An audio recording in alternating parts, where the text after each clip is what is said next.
partners across America. I want to talk to you about something that's very serious that's facing our country.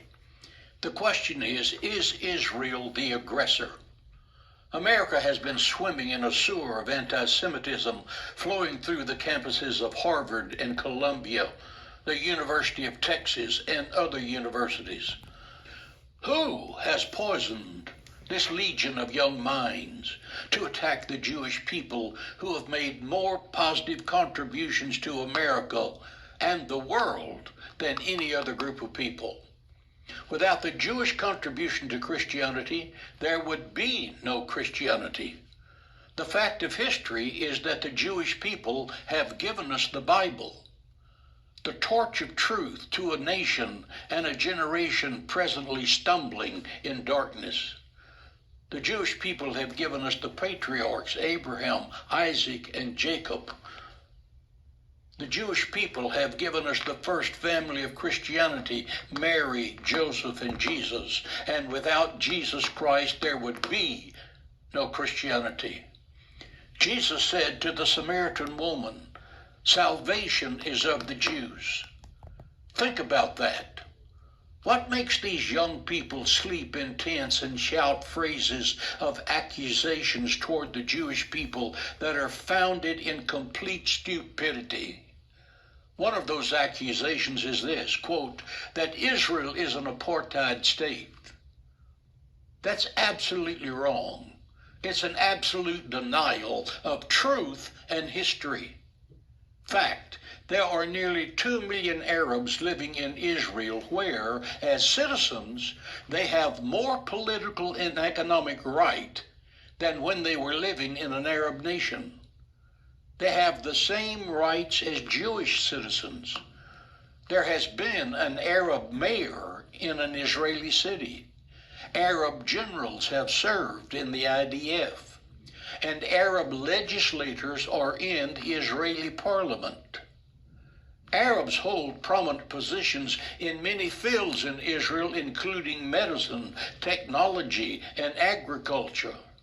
An Arab, Khalid Kabab, sits on the Israeli Supreme Court.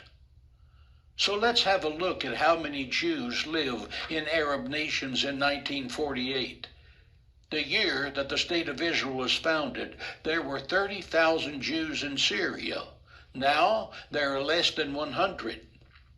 In Iraq, there were 150,000 Jews in 1948, and now there are just 10. Libya had 38,000, and now there are none.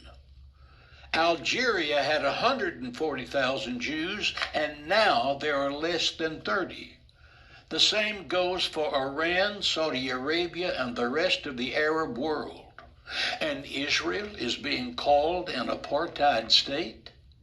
There has been a constant Jewish presence in Palestine for 4,700 years. The first Jewish temple dates back to 957 BC, that's before Christ. And the second Jewish temple was completed in 400 BC. The Muslim Dome of the Rock began construction in the year 691, and it sits on top of the ruins of the Second Temple. It is clear who was there first and longest. Let's put an end to calling people living in Gaza refugees. They are not refugees. A refugee is a person born in one place and forced to live for political or economic reasons in another place to avoid war. Listen, 97% of the people in Gaza were born there, and one cannot be a refugee while living there where they were born under a government that they elected. The Anti-Israel United Nations has passed 45 anti-Israel resolutions, including the most recent demanding an Israel ceasefire. It should be noted that only one has been passed against Iran for its nuclear program and not as the world's leading sponsor of terrorism. There has not been a single resolution condemning Hamas for its rape of Jewish women, for its decapitation of Jewish children, or the burning of Jews alive. Not one. The young people marching in the streets of America, poisoned by decades of anti-Semitism in our colleges and universities, are nothing more or less than Hitler's youth to the Third Reich.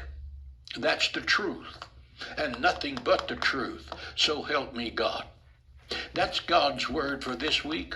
I'll see you Sunday morning live over the internet at 8:30 a.m. or 11 a.m. Central Standard Time on Facebook, YouTube, or our website at Hagee Ministries. I'll see you Sunday morning.